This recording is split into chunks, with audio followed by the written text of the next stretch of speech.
आज हमारी यह है यूपी टेट की आज हमारी फर्स्ट क्लास है ईवीएस की। ठीक है, अब ईवीएस में हम स्टार्ट करते हैं पर्यावरण से। जो हमारा फर्स्ट टॉपिक है वो क्या है? पर्यावरण। तो अब पर्यावरण को समझो कि किसी भी जीवित प्राणी, चाहे मैं हूँ या आप हो, तो उसके चारों तरफ जो लोग, स्थान, वस्तुएं या फिर आपका जो प्रकृति मतलब जीव मंडल, स्थल मंडल, वायु इत्यादि पाए जाते हैं, उसी को हम क्या कहते हैं? पर्यावरण। अब पर्यावरण में ये जो जीव जंतु है या मानव है, इसे क्या कहेंगे? जैविक घटक। जैविक घटक क्यों कहेंगे? क्योंकि ये सजीव प्राणियों का संसार है। जैविक घटक किस लिए कहेंगे?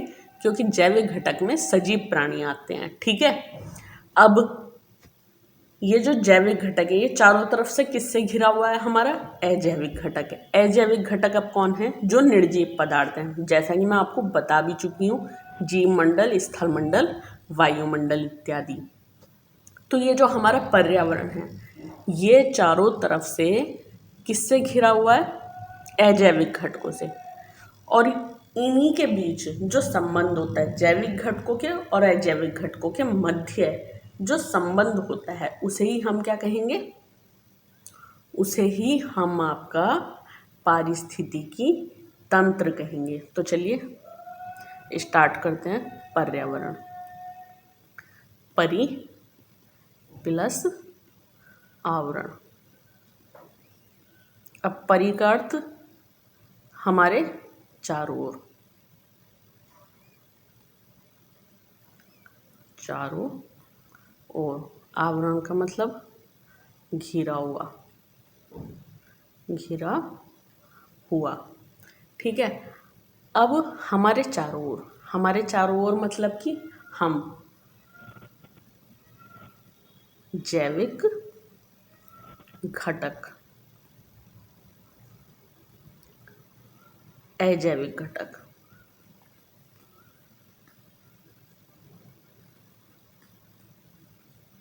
अब यहाँ ये बात समझो आप,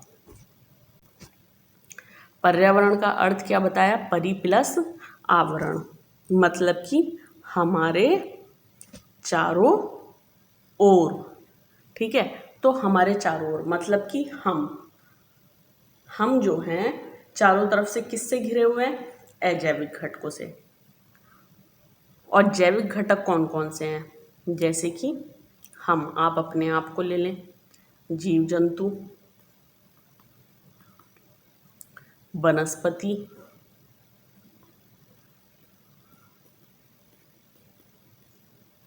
मानव।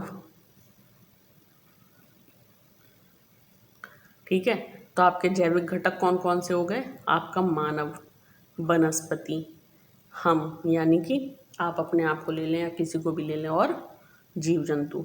अब आपके अजैविक घटक, क्योंकि ये जो जैविक घटक हैं, हम जो हैं, हम चारों तरफ से किससे घिरे हुए हैं? हम चारों तरफ से। इसे सबसे बढ़िया से समझने का तरीका है हम मतलब कि हम कौन है? सजीव हैं। ठीक है, हम चारों तरफ से किससे घिरे हुए हैं? अजैविक घटक। अब अजैविक घटक इसे समझो, निर्जीव। जैविक घटक सजीव। और आपका अजैविक घटक कौन कौन से हैं? स्थल मंडल, जल मंडल, वायुमंडल इत्यादि। ठीक है, सजीव घटक जो चारों तरफ से निर्जीव घटकों से घिरे हुए हैं, या फिर अजैविक घटक जो चारों तरफ से आपका सजीव घटकों से घिरे हुए हैं। तो पर्यावरण में हम किसका अध्ययन करते हैं? पर्यावरण में हम जैविक और अजैविक घटकों का अध्ययन करते हैं। जैविक घटक जो चारों तरफ से अजैविक घटकों से घिरे हुए हैं, उसे ही हमने क्या कहा? पर्यावरण। यहाँ ये क्लियर हो गया। और जैविक घटक आपका सजीव पदार्थों का संसार। अजैविक घटक आपका निर्जीव पदार्थों का संसार। ये चीज़ आपको क्लियर हो गई। चलते हैं नेक्स्ट स्लाइड पर। अब इसमें आप और भी ज़्यादा अच्छे से इस चीज़ को समझ पाएंगे, पर्यावरण को। ठीक है, तो चलिए यहाँ आप देखें, एक सेकंड। जैविक घटक आपके घटक, अब जैविक घटक मैंने आपको बताए थे, कौन कौन से बताए थे? हम, मानव, वनस्पति, जीव जंतु। ठीक है, ये चारों तरफ से किससे घिरा हुआ है आपका? ये चारों तरफ से आपका घिरा हुआ है स्थल मंडल, स्थल मंडल, वायुमंडल, वायुमंडल, जीवमंडल, जलमंडल। यही तो कोशिश की जा रही है आपको बताने की कि ये जो जैविक घटक हैं, जैविक घटक मतलब कि क्या बताया था मैंने? सजीव। ये जो आपके जैविक घटक हैं, ये चारों तरफ से घिरे हुए हैं। किससे? अजैविक घटकों से। किससे घिरे हुए हैं? अजैविक घटकों से। आपके अजैविक घटक कौन कौन से हैं? आपका स्थल मंडल। कौन कौन से हैं? स्थल मंडल, जीवमंडल, जलमंडल, वायुमंडल। और ये सब क्या हैं? निर्जीव हैं। इन्हें क्या कहा गया है? जलमंडल, स्थल मंडल को जो चारों तरफ से जैविक घटकों को घेरे हुए हैं, अजैविक घटक।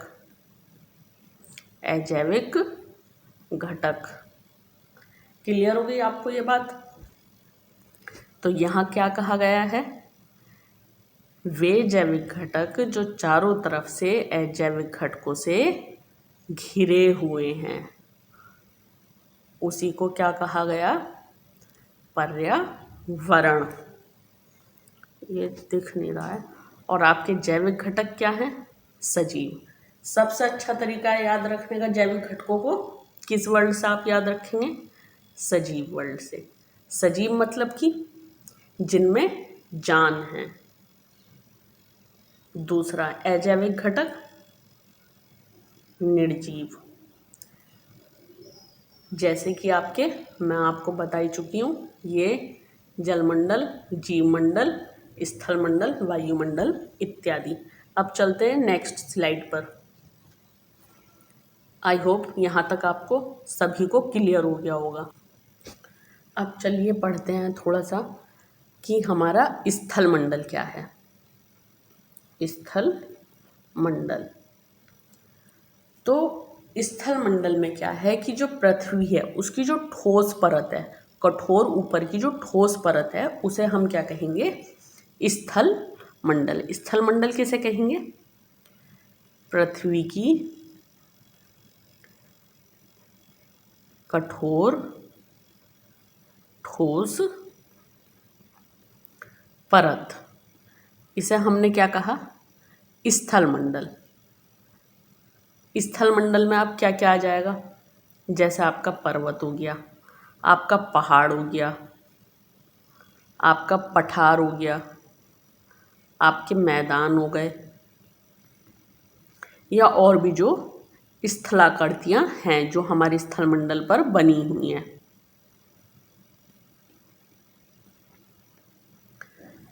तो अब स्थल मंडल क्या है? पृथ्वी की कठोर ठोस ऊपरी परत। और स्थल मंडल कौन कौन से कहलाएंगे? जैसा आपका पर्वत हो गया, आपका पहाड़ हो गया, आपका पठार हो गया, आपका मैदान, आपकी स्थलाकृतियाँ हो गया।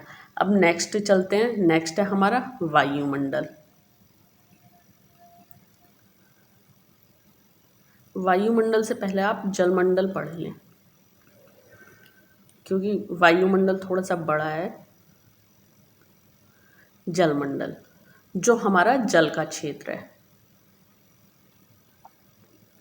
उसे हमने क्या कहा, जलमंडल। अब जल का क्षेत्र में जो जल के स्रोत हैं वो कौन कौन से हैं, वो हैं आपका नदी, तालाब, समुद्र, ठीक है। ये सभी क्या हैं, आपके जलमंडल के स्रोत हैं, या फिर झील, झरने ले लो, इत्यादि। सबसे अच्छा क्या है जलमंडल को याद रखने का तरीका, जल के क्षेत्र। जल के क्षेत्र जहाँ पे जल होता है। जल कहाँ कहाँ पे मिलता है आपको पता ही है, नदी, तालाब, समुद्र, झील। अब आप पढ़ेंगे वायुमंडल। ये थोड़ा सा बड़ा है इसलिए मैंने सोचा कि इसे लास्ट में पढ़ा दूँ आपको। अब आपका ये जो वायुमंडल है, तो ये जो पृथ्वी है इसके चारों तरफ जो है एक परत पाई जाती है वायु की। किसकी, वायु की। उसी को क्या कहा गया है, वायुमंडल। अब यहाँ देखें, ये है आपकी पृथ्वी, ठीक है।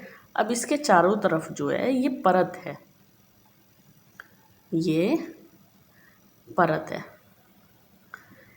इसी परत को क्या कहा है, वायुमंडल।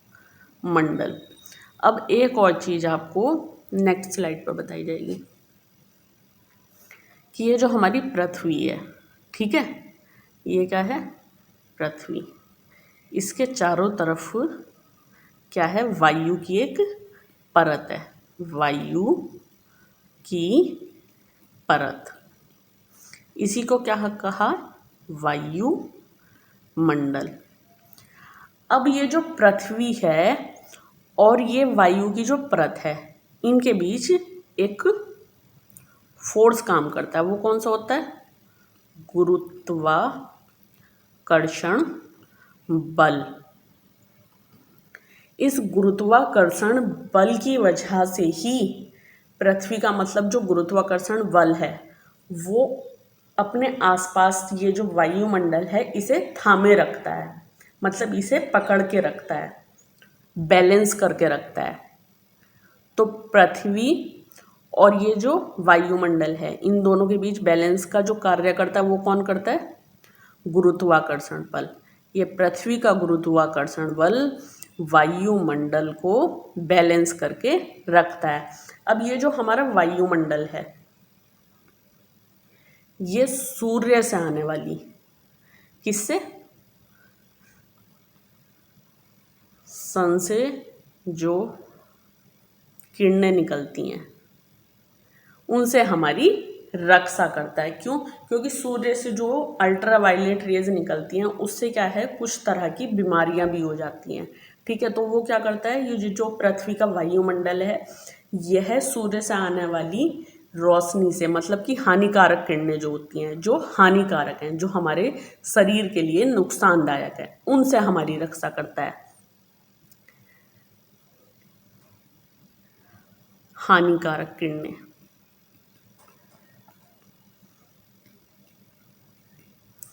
इनसे हमारी रक्षा करता है कौन, वायुमंडल। क्लियर हो गई आपको ये चीज। अब ये जो हमारा वायुमंडल है इसमें क्या क्या मौजूद होता है, तो हमारे वायुमंडल में आपकी गैस, धूलकण और जी आपकी जलवाष्प, ये सब होती है। अब जब वायुमंडल में चेंजेस होते हैं, अब जब हमारे वायुमंडल में कुछ चेंजेस होते हैं तो क्या होता है, जो मौसम है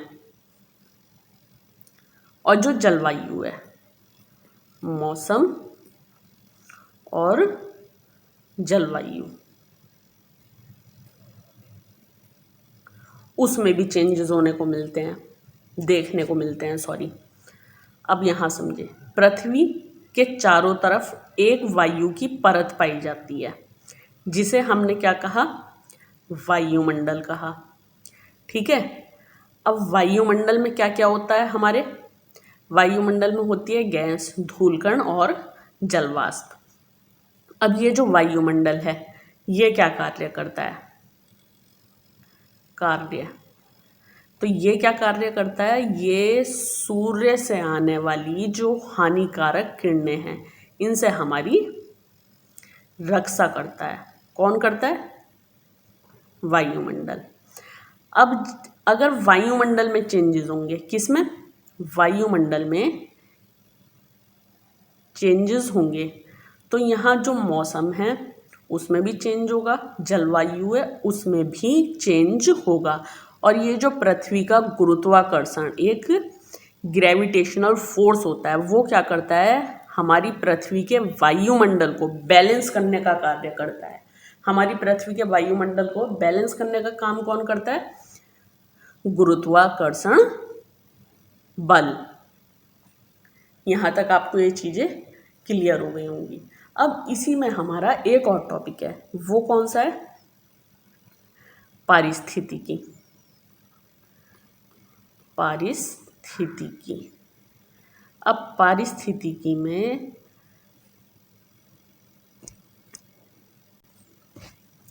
अब ये जो पारिस्थितिकी है इसमें कुछ ज़्यादा अंतर नहीं है, आप ये समझ लीजिए। मतलब जो हम पर्यावरण पढ़ रहे थे अब तक उसमें ये जो जैविक और अजैविक घटक बताए थे आपको, इन दोनों के बीच जो पारस्परिक संबंध होता है उसी को क्या कहते हैं?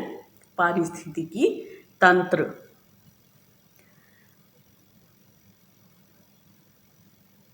यहाँ इसे ऐसे समझें कि पृथ्वी का हमारी ये जो जैविक घटक हैं, जैविक घटक और आपके यहाँ अजैविक घटक,